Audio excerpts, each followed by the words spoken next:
Dear friend, it's going to be a very different kind of Holy Week for us, and I wanted to talk to you about that.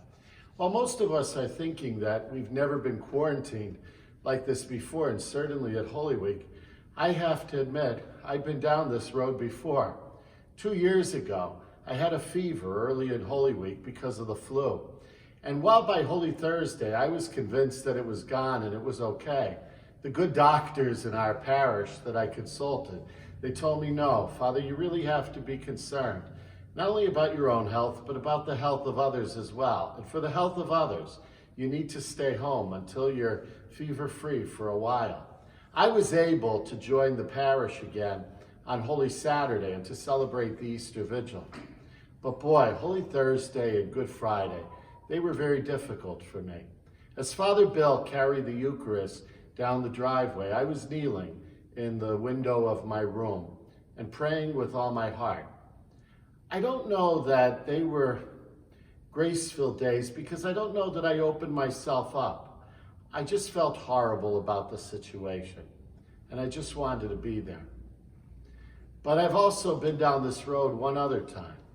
If you think about it, probably the time in your life that you might have been quarantined before is something you might not have thought about because somebody else was in charge of your quarantine, your parents. I remember when I was quarantined because I had chicken pox. It was during Holy Week of my freshman year of high school. I was heartbroken then. I was a 14-year-old boy who wanted to be a Catholic priest, and Holy Week was the highlight of my year. And it was so difficult, especially at that age where you don't understand, that this will happen again. I was so disappointed that I couldn't be there. I think, though, as I've reflected on it, I may not be a priest without that Holy Week, because I entered into all of the grace of Holy Week during that week. I prayed with all my heart and soul. And Holy Week came alive to me in a way that I don't think it had. I did hunger for the Eucharist, and it felt so good to be restored to the Eucharistic community once I was free of the chickenpox. And it's going to be that way for us too. But we have an opportunity, even though it's different, even though it's not the way we want it, if we could get past that feeling and enter into Holy Week with all our heart and soul, what a grace it'll be. And the power of the resurrection, I believe, will touch this moment and touch the world as we open our hearts to grace. I was thinking we're going to be able to distribute palms in some way this year for Palm Sunday, but we're not able to. Our bulletin that some of you have been picking up in church, it's online. And we'll make sure that we try to make it easy to navigate to the bulletin. It has a lot of information in it about Holy Week. And you'll find on our parish website and Facebook page all kinds of suggestions for really living this week. Even though we're unable, because of the bishop's directives, to distribute palms this year, I'm going to bless them, and I'm going to keep them in the cooler downstairs in our kitchen. And I'm hoping that when you're able to come out, especially if you're used to leaving one in a special place in your home during the year, I'm hoping we could distribute them at that time. But you know what you can do? You can find some sort of green branch or leaf right there at home. I'm sorry, Helen, I plucked these from the plants in the church. I apologize. But a leaf like this or a branch, how about the ones that I use for sprinkling holy water? Maybe something like that from an evergreen. Don't take all my stash, though, at the church, I hope.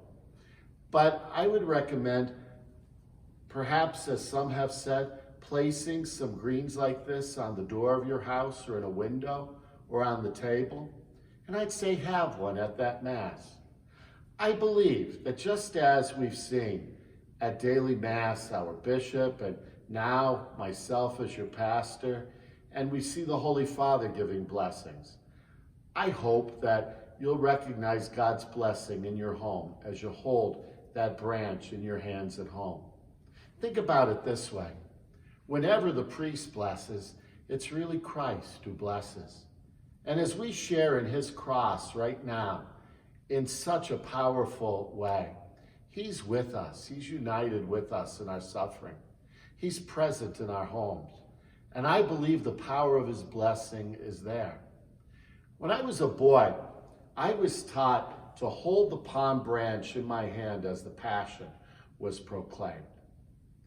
That doesn't seem to happen too much anymore. I try to do it here at Mass. I don't know if anybody notices it.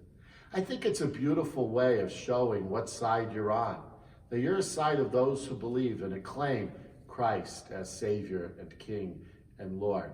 I'd invite you, as a way of participating in the Mass of Palm Sunday, to hold that palm branch in your hand, especially, perhaps for the whole of the Mass, but especially during that part, the Passion, as well.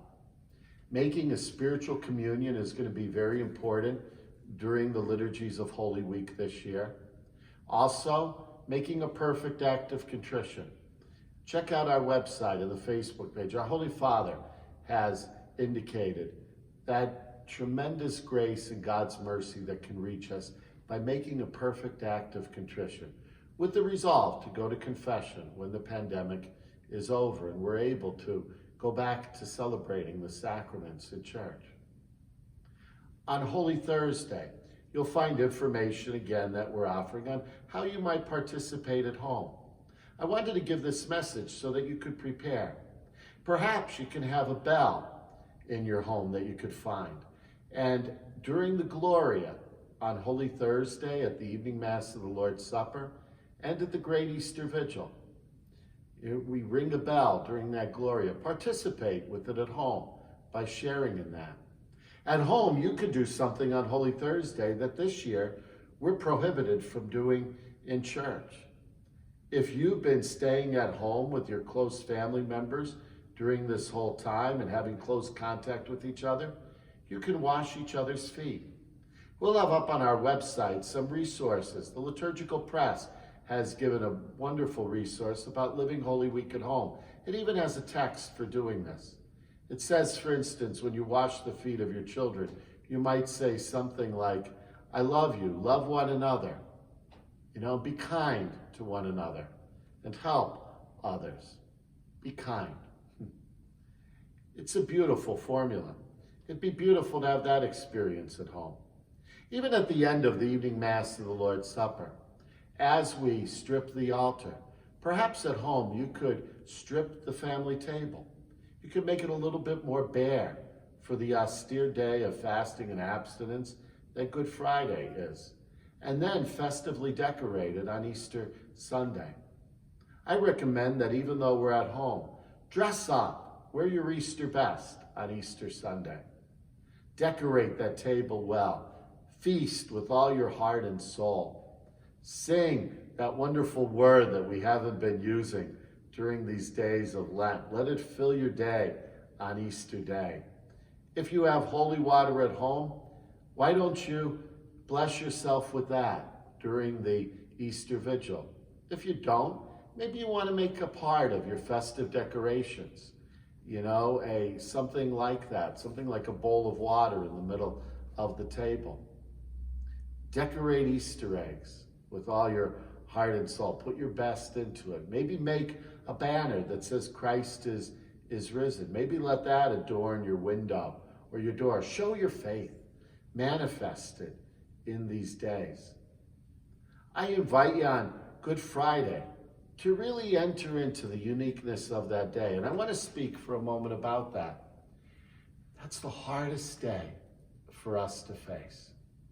We like to ignore the cross. We like the happy part of the story. I found in my years as a priest that whenever we celebrate the Good Friday celebration, all of the volunteers who the parish is so blessed with, they want to make it look like Easter right away. When I was a boy in our parish church, we had the ethnic custom that was given down to us of having a tomb of Christ with an image of Jesus lying in the sepulcher. It was a powerful image. It was hard to face, and yet it's important. And in this year, it's even more important. Holy Saturday and late in the afternoon and the evening of Good Friday, they're days to really face the fears that we have at this moment, to really acknowledge them, but to acknowledge them and to unite them with the suffering of Jesus Christ, to unite ourselves with him on the cross and in his experience, to experience just as we are in these days, to let it come forward, to realize how we're facing that unique moment of stillness and waiting that was the tomb of Jesus. If we unite ourselves with him, then the power of the resurrection will be even more real for us. Let it be so. Make this a holy week like no other. We're going to be live streaming a lot. Maybe there's only so much you could participate in. But maybe it'll be an opportunity for you to participate in Holy Week in a way beyond what you've been able to because of all of the other pressures and demands on your life. I did that as a 14-year-old, and it changed my life. And I invite you to do the same. This Holy Week, we'll be live streaming not only the evening Mass of the Lord's Supper, but also the night prayer of the church that we usually pray in the Chapel of Reposition. On Good Friday and Holy Saturday, we'll be celebrating Tenebrae, or morning prayer, a powerful ancient form of prayer. The office of readings or matins and morning prayer that monks and religious and priests and deacons and sisters and lay people all over the world pray in union with each other. Beautiful psalms, beautiful readings, a beautiful way of really entering into this time. Candles are snuffed out as the sun rises, but it reminds us of all the darkness in the world and at this moment. But then one candle isn't snuffed out because it represents Jesus. It's taken away for a few minutes, but then it comes back. It's just quietly set in place. And the prayer ends in that way, reminding us that the light of Christ will conquer this dark moment too. I invite you to enter into as much of these things as you can. On Good Friday, we'll celebrate the celebration of the Lord's Passion. On Holy Saturday at 2 o'clock, the same time that we normally do it, I invite you to watch the live stream for the blessing of foods. Whatever of your traditional foods you could muster, put them on the table. Have them there as you watch the live stream.